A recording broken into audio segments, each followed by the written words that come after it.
بسم اللہ الرحمن الرحیم۔ السلام علیکم۔ تاریخ میں آشوری قوم ایک عظیم اور طاقتور قوم کی حیثیت سے جانی جاتی ہے جس کا دارالحکومت آشور تھا۔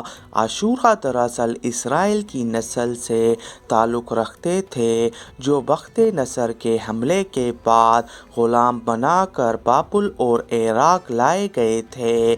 اس زمانے میں دریائے ترجلہ کے کنارے نینوا نامی ایک چھوٹی سی بستی تھی۔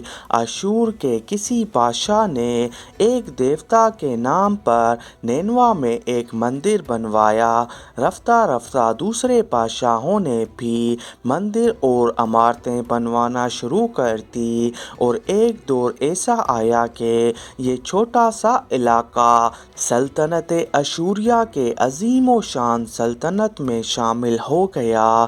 نینوا شہر کے بیچوں بیچ مندر اور شاہی محل تھے جہاں سے اشوریہ کا بادشاہ پوری سلطنت پر حکومت کرتا تھا۔ اونچے تخت پر بیٹھ کر بازاروں، گلیوں اور تفریح گاہوں کا نظارہ کیا کرتا تھا۔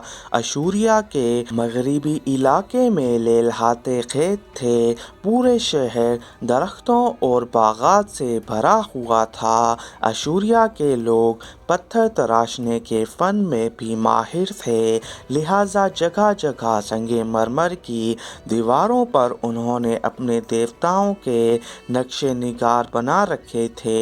مختصر یہ کہ نینوا تہذیب و تمدن کے لحاظ سے انتہائی ترقی یافتہ شہر تھا۔ اشورا دیوتا ان کا سب سے بڑا دیوتا تھا، نیز یہ لوگ بادشاہوں کو بھی خدا کا درجہ دیتے تھے۔ یہ لوگ بت پرستی اور کفر و شرک میں مبتلا تھے۔ اس وقت نینوا کی آبادی 1,00,000 سے زیادہ تھی اور یہ 700 قبل مسیح کے زمانہ تھا۔ اللہ نے اس زمانے میں اس قوم کی ہدایت کے لیے حضرت یونس علیہ السلام کو بھیجا۔ حضرت یونس علیہ السلام کا پورا نام یونس ابن متی تھا۔ آپ حضرت ہود علیہ السلام کی اولاد میں سے تھے، جبکہ بعض مبصرین نے لکھا ہے کہ یونس علیہ السلام کا تعلق بنی اسرائیل سے تھا۔ آپ حضرت یوسف علیہ السلام کے چھوٹے بھائی بنیامین کے بیٹے تھے۔ جب آپ کو نبوت ملی اس وقت آپ کی عمر 28 سال تھی۔ حضرت یونس علیہ السلام سب سے پہلے آشوری بادشاہ کے پاس گئے اور اسے پیغام میں حق سنایا، اسے خدائی کے جھوٹے دعوے سے توبہ کرنے کا حکم دیا اور ایک اللہ کی عبادت کی طرف بلایا۔ حضرت یونس علیہ السلام نے ان اسرائیلی قیدیوں کو بھی آزاد کرنے کا حکم دیا جسے اس نے قید کر رکھا تھا۔ نینوا کا بادشاہ آپ کی باتیں سن کر غضبناک ہو گیا اور آپ کی جان کا دشمن بن گیا، لہٰذا آپ علیہ السلام نینوا کی عوام کے پاس گئے اور انہیں توحید کی دعوت دی، انہیں شرک و بت پرستی اور دوسری برائیوں سے بھی توبہ کرنے کو کہا، مگر اہل نینوا نے ایمان لانے سے انکار کر دیا اور اللہ کے رسول کو جھٹلا دیا۔ حضرت یونس علیہ السلام مسلسل اس کوشش میں رہے کہ ان کی قوم کے لوگ راہ راست پر آ جائیں۔ آپ نے انہیں بہت سمجھایا اور دعوت کے کام کو جاری رکھا۔ دیکھتے دیکھتے 40 سال کا عرصہ گزر گیا، لیکن یہ قوم حضرت یونس علیہ السلام کا انکار کرتی رہی اور شرک پر ڈٹی رہی۔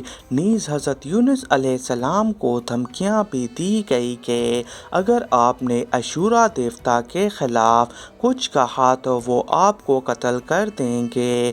آخر کار حضرت یونس علیہ السلام اپنی قوم سے مایوس ہو گئے۔ جب سرکشی اور نافرمانی انتہا کو پہنچ گئی تو اللہ تعالیٰ نے حضرت یونس علیہ السلام کو حکم دیا کہ لوگوں کو آگاہ کر دو کہ 3 دن کے اندر ان پر عذاب آنے والا ہے۔ لہٰذا آپ نے اہل نینوا کے سامنے اعلان کیا، اگر تم نے 3 دن کے اندر بت پرستی اور شرک سے توبہ نہ کی تو تم پر اللہ کا عذاب آئے گا اور پورا شہر تباہ و برباد ہو جائے گا۔ لوگوں نے آپ کا مذاق بنایا اور جواب میں کہا کہ ہم تمہارے رب کی طرف سے عذاب کے منتظر رہیں گے۔ آپ کی قوم نے آپس میں مشورہ کیا تو اس بات پر سب کا اتفاق ہوا کہ حضرت یونس علیہ السلام کو کبھی جھوٹ بولتے نہیں دیکھا۔ مشورے میں یہ بات بھی طے ہوئی کہ دیکھتے جائیں کہ حضرت یونس علیہ السلام رات بستی کے اندر اپنے گھر میں مقیم رہتے ہیں تو سمجھ لو کچھ نہیں ہوگا، اگر وہ یہاں سے کہیں اور چلے جاتے ہیں تو یقین کر لو صبح عذاب آئے گا۔ حضرت یونس علیہ السلام رات کو بستی سے نکل گئے، صبح ہوئی تو عذاب الہی کا ایک سیاہ دھواں بادل کی شکل میں بستی والوں پر منڈلانے لگا۔ وہ ان کے قریب ہونے لگا تو لوگوں کو یقین ہو گیا کہ اب وہ سب ہلاک ہونے والے ہیں۔ دراصل حضرت یونس علیہ السلام اپنی قوم سے ناراض ہو کر چلے گئے تھے، مگر انہیں وہاں سے نکلنے کا حکم نہیں دیا گیا تھا۔ وہ عذاب کی اطلاع دینے کے بعد اللہ کی اجازت کے بغیر وہ علاقہ چھوڑ گئے تھے۔ آثار عذاب دیکھ کر اشوریوں نے توبہ استغفار کی تو اللہ نے انہیں معاف کر دیا۔ اللہ تعالیٰ کسی قوم کو اس وقت تک عذاب نہیں دیتا جب تک وہ اپنی حجہ پوری کر لیتا۔ بس حضرت یونس علیہ السلام نے اس مہلت کے آخری لمحے تک نصیحت کا سلسلہ جاری نہیں رکھا اور اللہ کے مقررہ کردہ وقت سے پہلے وہ خود ہجرت کر گئے تو اللہ کے انصاف نے اس قوم کو عذاب دینا گوارا نہ کیا اور انہیں معاف کر دیا۔